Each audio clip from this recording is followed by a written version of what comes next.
오늘 우리에게 주시는 하나님 말씀은 신약성경 누가복음 15장 11절에서 24절 말씀입니다. 누가복음 15장 11절에서 24절 말씀.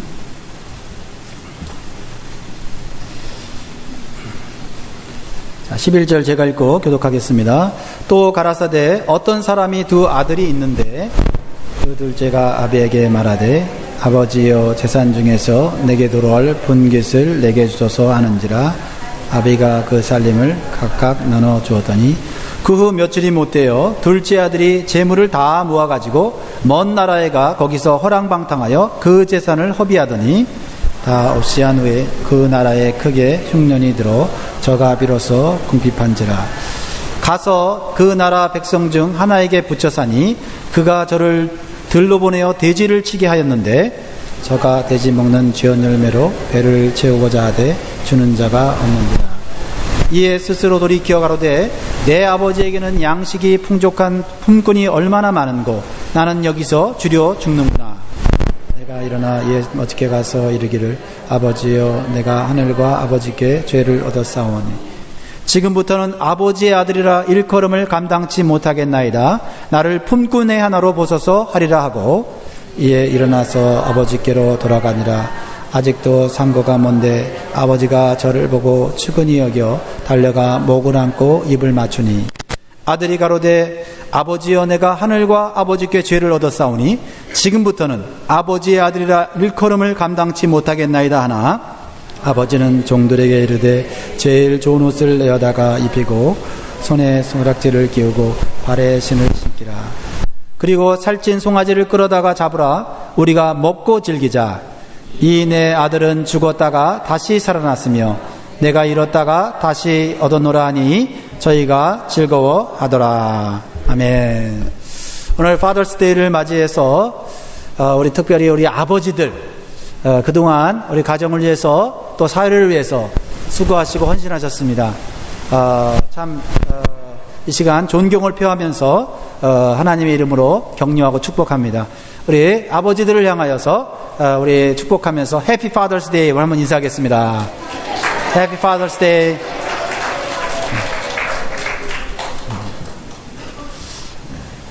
오늘만 아버지를 생각하지 마시고 우리 매일매일 우리 아버지를 생각하며 아버지에 대한 존경과 감사를 표현하면 좋겠습니다. 그리고 우리 아버지들께서는 아버지의 역할이 얼마나 중요한지를 깨닫고 좋은 아버지 또 우리 가정에 정말 존경할 만한 아버지로 설 수 있도록 같이 노력하면 좋겠습니다. 파더스 데이를 맞이해서 아버지에 대해서 다시 생각하게 되었습니다. 그래서 오늘 말씀의 제목이 아버지예요. 아버지. 아버지는 어떤 존재일까? 아버지는 어떤 역할을 해야 좋은 아버지가 될 수 있을까? 저는 제 자신을 생각하면서 나는 과연 좋은 아버지인가? 생각해보니까 좋은 아버지는 아닌 것 같고 좋은 아버지가 되기 위해서 노력하는 아버지다 라고 말할 수 있을 것 같아요. 여러분들에게 아버지란 이름이 주는 이미지는 무엇입니까? 아마 아버지에 대한 좋은 이미지를 가지신 분들이 대부분일 것입니다. 아버지 하면 사랑, 희생, 그리고 보호, 든든한 버팀목, 따스함, 인생의 안내자, 이런 이미지가 우리 아버지에게 있어요. 그럼에도 불구하고 어떤 분들에게는 부정적이고 나쁜 이미지를 가지고 계신 분들이 계실 거예요. 그래서 자기 아버지는 무관심했다. 우리 아버지는 무책임했다. 우리 아버지는 자기 자신만 알았다. 우리 아버지는 항상 차가웠고 무서웠다. 그리고 항상 자기 뜻대로 자기 마음대로 하려고 하는 독선과 아집이 있었다. 이렇게 기억하는 참 안타까운 분들도 계십니다. 이렇게 우리가 경험하는 아버지는 이러한 긍정적 이미지와 부정적 이미지를 함께 가지고 있어요. 이 세상에 아버지 없이 태어난 사람은 한 사람도 없습니다. 그러나 아버지와 함께 살아온 사람도 있고요. 아버지와 함께 잘 살지 못한 사람도 있습니다. 그래서 아버지를 그리워하는 사람이 있고 아버지를 잊어버리려고 하는 사람도 있습니다. 아버지를 사랑하는 사람도 있고요. 아버지를 원망하는 사람도 있는 것 같습니다. 그리고 아버지를 향하여 사랑한다는 고백을 하지 못한 것이 한이 되는 사람도 있고, 아버지와 함께 추억을 만들지 못한 삶을 사는 것에 대해서 안타까워하는 분들도 계십니다.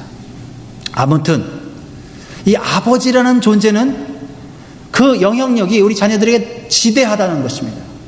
아버지가 나와 함께 있었던, 함께 있지 않았던 아버지라는 그 이름 자체가 우리 인간들에게는 엄청난 영향력을 주는 그런 이름이라는 것입니다. 실제적으로 아버지와의 관계 속에서 우리 자녀들은 성격이 형성되고 인격이 형성되고 그리고 가정 안에서 아버지의 역할을 배우게 되어 있습니다. 이렇게 대단한 영향력을 가진 아버지는 어떻게 살아야 하는 것일까요? 정답이 없어 보여요. 각자 처한 상황이 다르고 지식이 다르고 또 교육 수준이 다르고 또 살아온 경험이 다르기 때문입니다. 하지만 우리는 믿음 안에서 아버지란 이름을 처음으로 주신 분을 우리가 알게 되었습니다.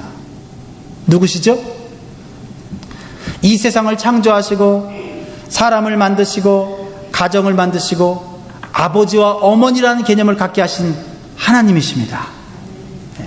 우리는 그 하나님을 아버지라 부르죠.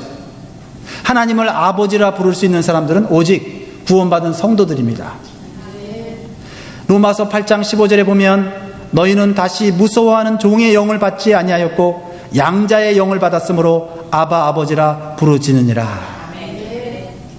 우리가 우리의 마음속에서 아버지를 존경하는 마음으로 부를 때 우리의 마음은 치유되고 회복되고 우리의 마음은 하나님이 원하시는 인간의 아름다운 형상으로 다시 새롭게 지어지는 줄 믿으시기 바랍니다.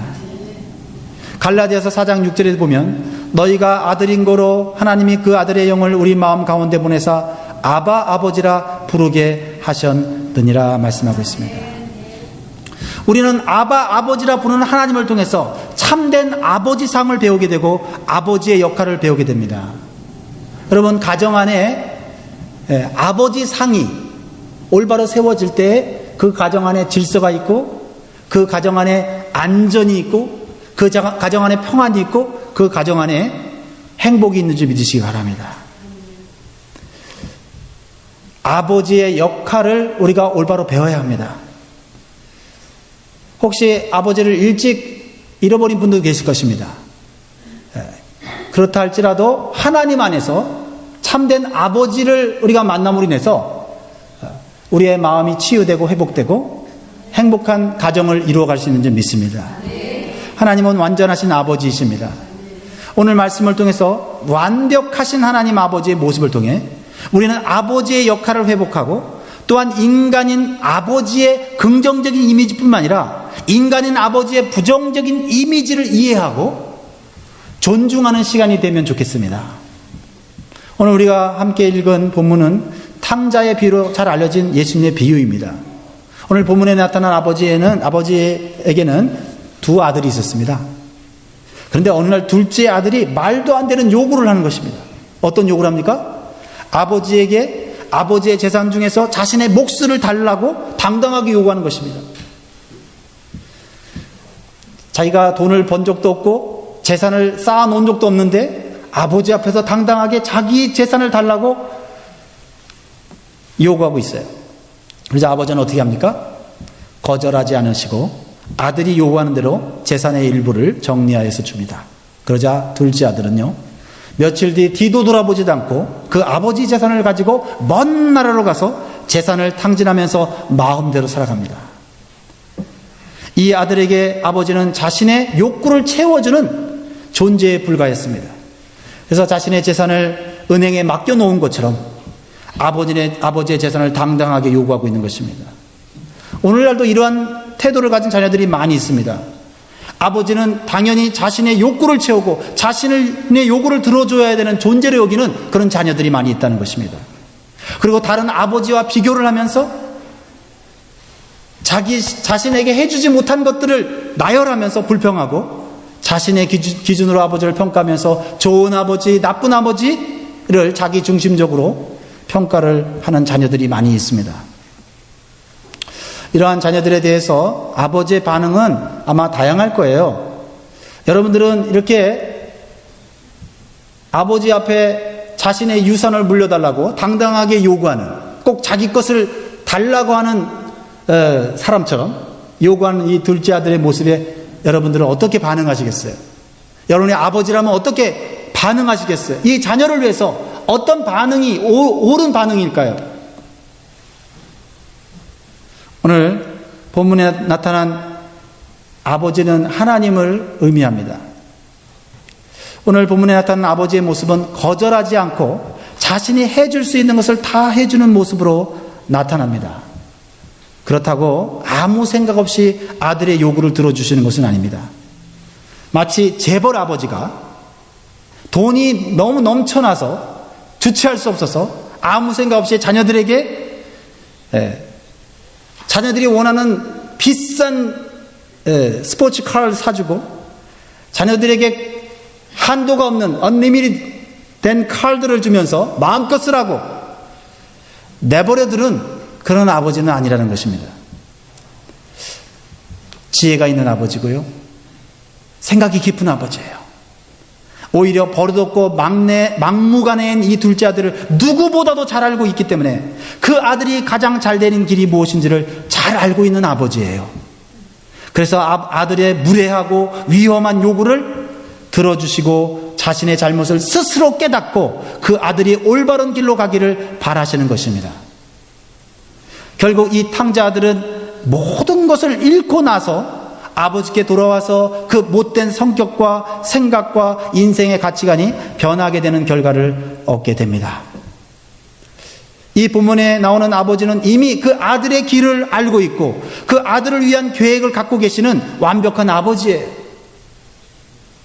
그래서 그 아들의 잘못된 태도와 요구에 은혜를 베푸시고 그 다음 단계의 길을 계획하시는 아버지예요. 오직 하나님 아버지만이 가능한 일이죠. 우리 아버지조차도 앞으로 살아갈 인생에 대해서 알 수 없습니다. 그러나 자녀들보다는 많은 인생의 경험이 있습니다. 그래서 자녀들이 올바른 길 가기를 원하고 올바른 길 가기를 지도하고 있다는 사실입니다. 그럼에도 불구하고 인간 아버지는 완벽한 안내를 해줄 수 없고 완벽한 지도를 해줄 수 없는 한계가 있다는 것입니다. 하지만요, 우리에게는 완전한 하나님 아버지가 계십니다. 그 완전한 아버지 하나님은 우리를 향한 인생의 계획을 갖고 계시고 우리 자녀들을 향한 인생의 계획을 분명히 갖고 계십니다. 때때로 그 자녀들이 당당하게 아버지 앞에 자신의 재산을 요구하면서 자기 마음대로 살겠다고 집을 뛰쳐나갈지언정 그 하나님은 그 탕자와 같은 아들을 향한 놀라운 계획을 갖고 계십니다. 그리고 그 망나니 같은 자식에게 어떻게 반응해야 되는지 알고 계시는 지혜가 충만하신 하나님 아버지십니다. 그러므로 우리 아버지들은 우리 아버지의 한계를 알고 우리 자녀들이 올바른 길을 갈 수 있도록 하나님 아버지께 무릎 꿇고 하나님, 이 자녀를 올바른 길로 인도해 주십시오. 이 자녀를 올바로 지도할 수 있는 지혜를 나에게 주십시오라고 기도해야 한다고 저는 믿습니다. 야고보서 1장 5절에 보면 너희 중에 누구든지 지혜가 부족하거든 모든 사람에게 후히 주시고 꾸짖지 아니하시는 하나님께 구하라, 그리하면 주시리라. 우리 부모들이 자녀를 그 누구보다 사랑한다 할지라도 그 자녀를 올바른 길로 인도하지 못할 수 있다라는 것입니다. 그것은 사랑하지 않아서가 아니라 지혜가 부족해서일 것입니다. 그러므로 부족한 지혜를 하나님께 구하시기를 주의 이름으로 축원합니다. 두 번째로 오늘 본문에 나타난 이 아버지의 모습을 통해서 배울 수 있는 것은 물질보다 사람을 귀하게 여기시는 아버지의 모습을 우리에게 보여주고 계십니다. 이 둘째 아들이 예상했던 것과는 달리 세상은 만만한 대상이 아니었어요. 세상에 나가보니까 자기가 생각한 그런 파랑새가 날아다니는 행복의 도시가 아니었어요. 우리는 상상할 수가 있습니다. 이 둘째 아들은 자신이 가진 재산을 가지고 대단한 성공을 할 수 있을 것이라고 생각했어요. 그리고 아버지에게 멋진 모습을 보여주고 싶었을 거예요. 아버지의 엄청난 재산을 가지고 먼 곳으로 떠났을 때 그를 돕겠다고 하는, 그를 친절하게 대하는 많은 사람들이 다가왔습니다. 그러나 아직 인생 경험이 없는 이 둘째 아들의 재산을 노리는 악한 자들이 그를 타락의 길로 이끌어가고 있었어요. 결국 세상 쾌락에 눈을 뜬 이 아들은 가지고 있는 재산을 허비하여 결국은 홈리스로 전락하고 말았다는 것입니다. 그래서 돼지치는 농장에 가서 간신히 취직을 합니다. 노예처럼 살아가요. 월급도 제대로 받지 못해요. 그래서 제대로 먹지도 못합니다. 너무 배가 고파서 돼지가 먹는 음식을 먹으려 하다가 주인한테 들킵니다. 그리고 주인한테 매를 맞고 돼지 취급받고 인간 이하의 대접을 받으면서 쫓겨나는 것입니다. 충분히 그런 것을 우리는 상상할 수 있습니다. 그제서야 이 둘째 아들은 스스로 자신의 인생을 돌이켜봅니다. 스스로 자신의 인생을 돌이켜봐요. 여러분, 우리의 자녀들이 자신의 인생을 스스로 돌이킬 때 그때 변화가 일어나는 것이에요. 그리고 아버지를 생각해요. 아버지를 생각해요. 아버지의 존재를 생각합니다. 아버지의 가치를 생각해요. 오늘 17절 말씀 같이 한번 읽어볼까요? 17절 시작. 이에 스스로 돌이켜 내 아버지에게는 양식이 풍족한 품꾼이 얼마나 많은고 나는 여기서 주려 죽는구나. 여러분, 이 둘째 아들이 스스로 자신의 잘못을 깨닫게 된 근거가 무엇입니까? 바로 아버지의 성실하심과 자비로우심이었다는 거예요. 아버지 집에는요, 종이라도 사람 대우를 받고 풍성한 삶을 사는 것을 이제야 깨달은 것이에요. 아버지와 함께 있을 때는 아버지가 어떤 분인지 몰랐어요. 그 전에는 아버지가 얼마나 성실한 사람인지, 얼마나 공평한 사람인지, 그리고 사람을 얼마나 인격적으로 대하는지, 그리고 가정을 정말 올바로 세우려고 노력하는지 알지 못했습니다. 그저 돈이 최고라고 생각했어요. 아빠도 돈이 최고라고 여기는 것으로 느껴졌어요. 돈이 인격이고 돈이 성공이라고 생각했어요. 그런데요, 세상에서 살다 보니까요, 돈이 있을 때는 대우받았는데 돈이 없으니까 가차없이 무시당하는 세상을 경험하면서 아버지의 가치를 느끼기 시작한 거예요. 아버지 집에는 그 하찮은 종들도 풍족함을 경험하면서 인격적인 대우를 경험하고 있었다는 것입니다. 그래서 돈과 물질이 먼저가 아니라 사람과 인격이 먼저인 아버지 집을 그리워하게 되었다는 거예요. 여러분, 우리가 세상에 살 때 돈이 있고 힘이 있으면 얼마나 인기가 있습니까? 얼마나 인격적으로 대우를 받습니까? 그러나 돈이 없고 힘이 없으면 얼마나 무시를 당합니까? 때로는 사람 취급도 못 받을 때가 있는 것입니다. 그러나 이 탕자 둘째 아들은 아버지 집에는 종이라 할지라도 인격적인 대우를 받으며 풍족하게 살아가는 그 아버지 집을 그리면서 자신의 잘못을 뉘우치고 있었다라는 것입니다. 모든 걸 잃었는데 한 가지 남은 게 있는데 그게 아버지였다는 거예요. 아버지.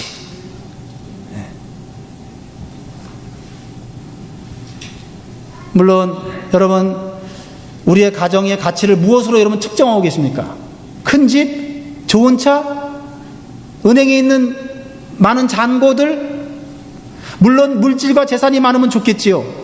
하지만 자녀들이 아버지를 생각하고 가정을 생각할 때 세상이 주지 못하는 사람을 사람답게 대우하는 가치를 느끼고 사람을 사람답게 존경하는 가치를 느끼게 해주는 바로 그것입니다. 인격적인 대우. 그것이 탕자인 둘째 아들이 다시 올바른 자리로 돌아오게 한 이유였다라는 것입니다.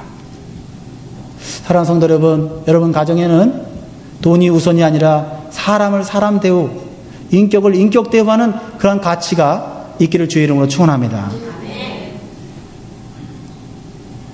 때때로 공부를 못하는 자녀가 있을 수 있고 오랫동안 직장을 잡지 못해서 방황하는 자녀들도 있을 수 있습니다. 안타깝고 속상한 일이지만 그럼에도 불구하고 그 자녀의 인격을 존중해 줄 수 있는 아버지, 그 아버지가 있을 때 모든 것을 잃고 실패한 그 아들이 다시 올바른 자리로 돌아올 수 있는 근거, 그것이 바로 아버지인 것을 기억하시기 바랍니다. 오늘 세 번째로요, 그럼에도 불구하고 다시 받아주는 아버지의 모습을 보여주세요. 그럼에도 불구하고, in spite of. 이제 둘째 아들은요, 엄청난 절망과 죄책감에 사로잡히게 돼요. 자신이 얼마나 큰 죄를 지었는지를 깨닫게 된 거예요. 아버지 집에서 떠날 때는 자신이 죄인이라고 생각하지 않았어요. 아버지 재산을 요구할 때 당연히 자기 것을 요구한다고 생각했어요. 자신에게는 잘못이 없다고 생각했어요. 그런데 세상에서 모든 것을 잃어버리고 실패했을 때 자신이 아버지에게 얼마나 큰 잘못을 저질렀는지를 알았어요. 그리고 하늘의 하나님께 큰 죄를 졌다고 생각을 했어요. 아버지에게 재산을 요구한 그것도 잘못됐지만 아버지와의 나와의 관계를 내가 깨뜨렸다고 하는 그 죄책감이 그 아들로 하여금 큰 고통 가운데 들어가게 한 것입니다. 그래서 오늘 18절 말씀 같이 읽겠습니다. 18절 시작. 내가 일어나 아버지께 가서 이르기를 아버지여 내가 하늘과 아버지께 죄를 얻었사오니. 처음에는요, 아버지를 아버지로 여기기보다는 자신의 재산 관리인이나 보호자 정도로 생각했어요. 늙으면 돌아가셔야 되는 아버지, 그리고 어차피 남는 것은 유산, 재산뿐이라고 생각했어요. 오직 그 아버지의 재산만이 자신에게 유익하고 가치 있는 것이라고 생각했어요. 그러나 이제는 아버지가 가장 가치 있는 존재로 남아있게 된 것입니다. 그래서 그 아버지를 잃어버릴까봐 그는 지금 전전긍긍하며 낙심하고 있다는 것입니다. 그러나 차마 아버지께로 다시 돌아갈 용기가 나지 않아요. 내가 아버지께 큰 죄를 지었으니 아버지도 이제는 나를 용서하지 않을 거야. 아버지는 절대 나를 받아주지 않을 거야. 아버지를 내가 실망시켰으니 절대 아버지는 나를 용서하지 않을 거야. 아버지 집에 있을 때 좀 더 잘할 걸. 이것이 세상에서 배운 뼈저리게 경험한 인간관계에서 나온 생각이에요. 죄를 지으면 욕을 먹고 벌을 받고 다시 용납받지 못하는 세상이죠. 하지만 예전에 경험했던 아버지 집에서의 그 아버지의 사랑과 따스함을 기억합니다. 그리고 생각을 고쳐 먹어요. 이제 아들로는 받아주지 않으시겠지만은 종으로는 받아주실 수 있을 것이라고 나름대로 확신을 갖습니다. 19절로 21절. 이 둘째 아들이 만난 그 아버지께 이 둘째 아들이 뭐라고 하고 있는지 봅시다. 19절로 21절 시작. 지금부터는 아버지의 아들이라 일컬음을 감당치 못하겠나이다. 나를 품꾼의 하나로 보소서 하리라 하고 이에 일어나서 아버지께로 돌아가니라. 아직도 상거가 먼데 아버지가 저를 보고 측은히 여겨 달려가 목을 안고 입을 맞추니 아들이 가로되 아버지여 내가 하늘과 아버지께 죄를 얻었사오니 지금부터는 아버지의 아들이라 일컬음을 감당치 못하겠나이다 하나. 이 아들의 어리석은 확신은 완전히 깨어지고 말았습니다. 그는 상상하기를 그 많은 돈 어디에 쓰고 빈털터리가 되었냐.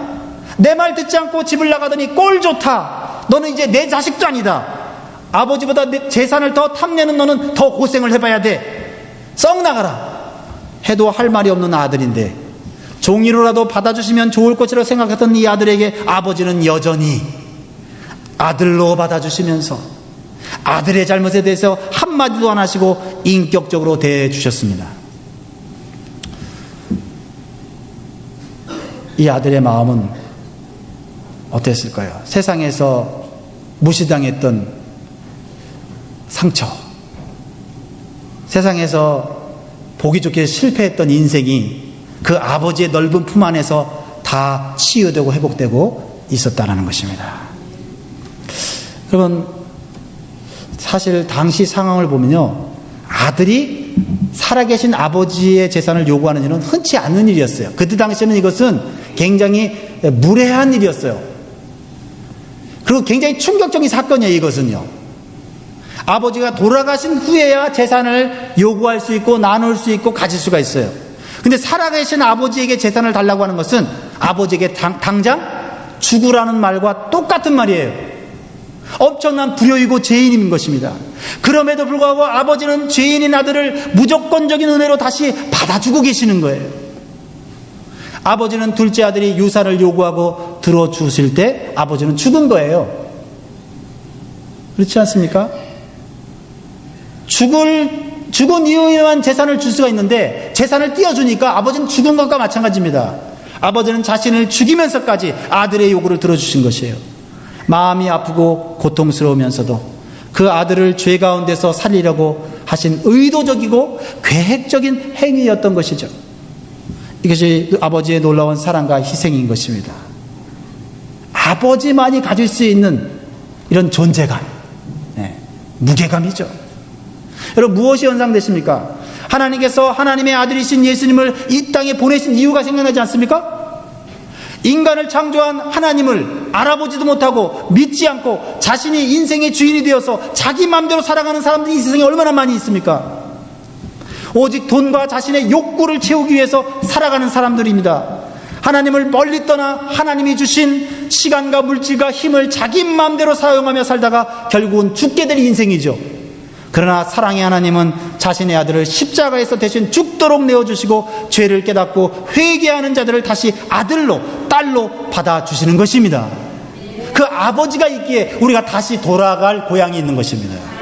아무리 잘못했어도, 아무리 실패했어도, 아무리 망나니로 살았어도 아버지의 존재를 생각할 때 다시 돌아가 회복할 수 있는 기회가 있는 거예요. 그게 아버지입니다. 22절 24절 말씀을 봅니다. 시작. 아버지는 종들에게 이르되 제일 좋은 옷을 내어다가 입히고 손에 가락지를 끼우고 발에 신을 신기라. 그리고 살찐 송아지를 끌어다가 잡으라. 우리가 먹고 즐기자. 이 내 아들은 죽었다가 다시 살아났으며 내가 잃었다가 다시 얻었노라 하니 저희가 즐거워하더라. 이러한 모습이 우리가 믿는 하나님 아버지의 마음이고 사랑이고 희생입니다. 여러분, 좋으신 아버지를 두셨어요. 그리고 우리가 본받아야 될 아버지의 모습이고 아버지의 역할이에요. 첫 번째는 뭡니까? 놀라운 계획 속에 한없는 은혜를 베푸시는 아버지. 두 번째로는 물질보다 사람을 귀하게 여기시는 아버지. 그럼에도 불구하고 다시 받아주시는 아버지의 이미지, 아버지의 그러한 상의 역할이 우리 가정 안에 있어야 된다는 것입니다. 지난주에 제가 TV 프로그램 중에 동침이라고 하는 이 토크쇼를 제가 봤어요. 이걸 보면서 오늘 이 말씀과도 너무나도 흡사한 내용을 담고 있어서 여러분과 마지막으로 나누기로 합니다. 요리사 최승원 씨가 나오는데요.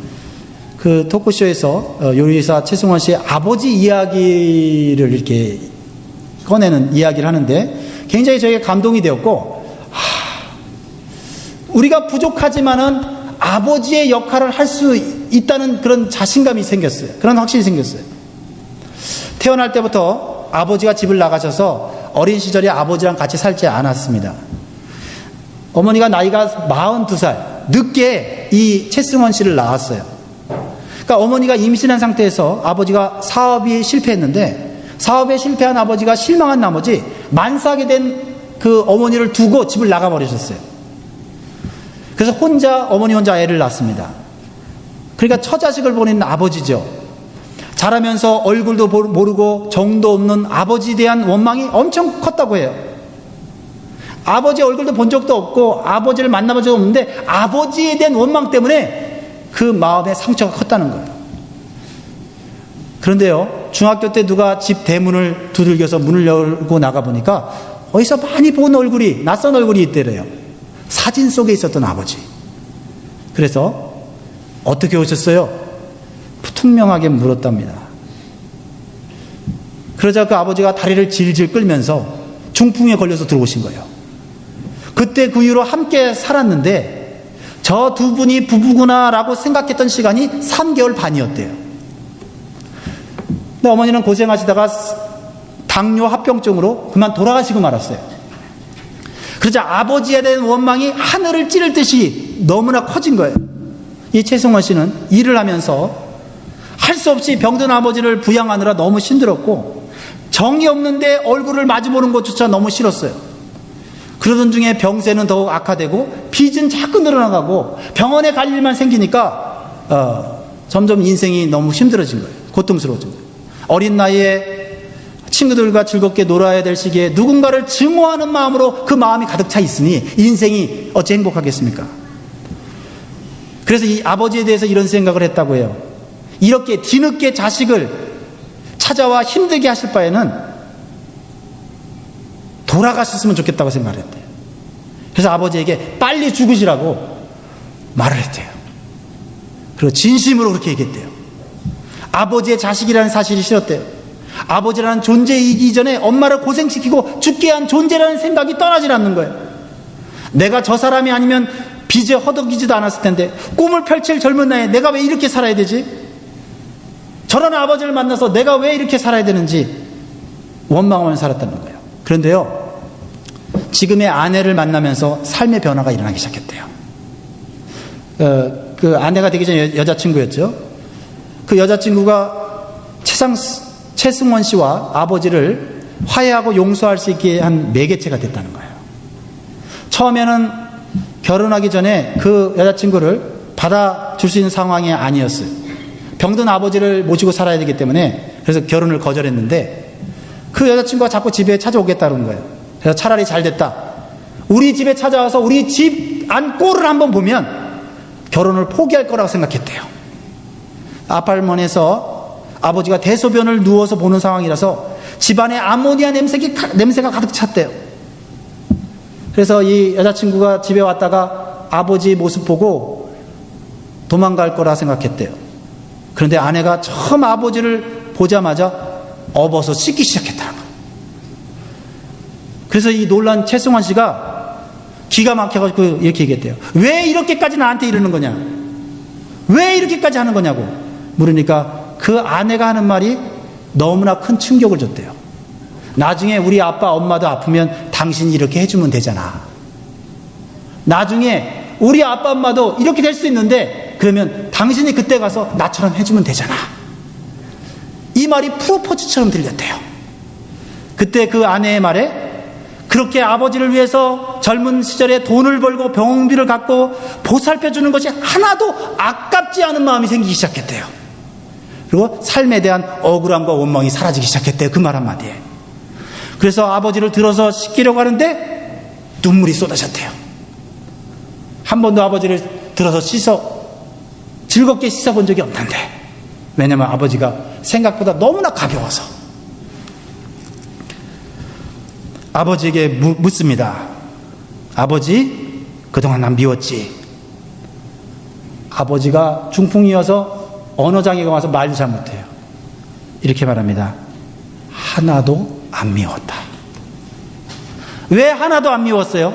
내가 그렇게 죽으라고까지 얘기했는데 자기가 자기 부인을 고생시킨 죄책감과 자식이 자기에게 악하게 한 것보다 나 때문에 자식이 이렇게 악하게 되는 것이 더 마음이 아파서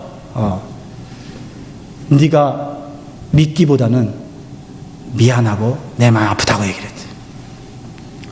그때 최승원 씨가 아버지를 통해서, 아버지가 나한테 해준 것이 없는 아버지인데 그 아버지를 통해서 깨닫게 된 것이 뭐냐면, 그럼에도 불구하고 in spite of,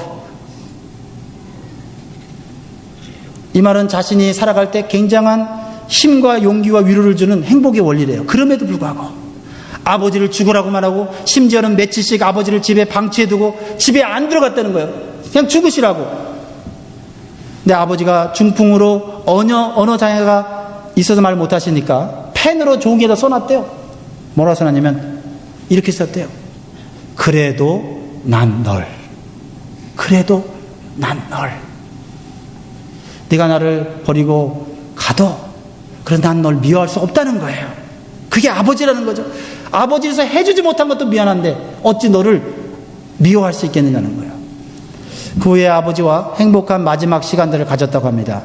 아버지를 이해하지 못하고 원망하다가 그냥 보냈다면 얼마나 후회했을까 하는 생각을 하게 되었다고 해요.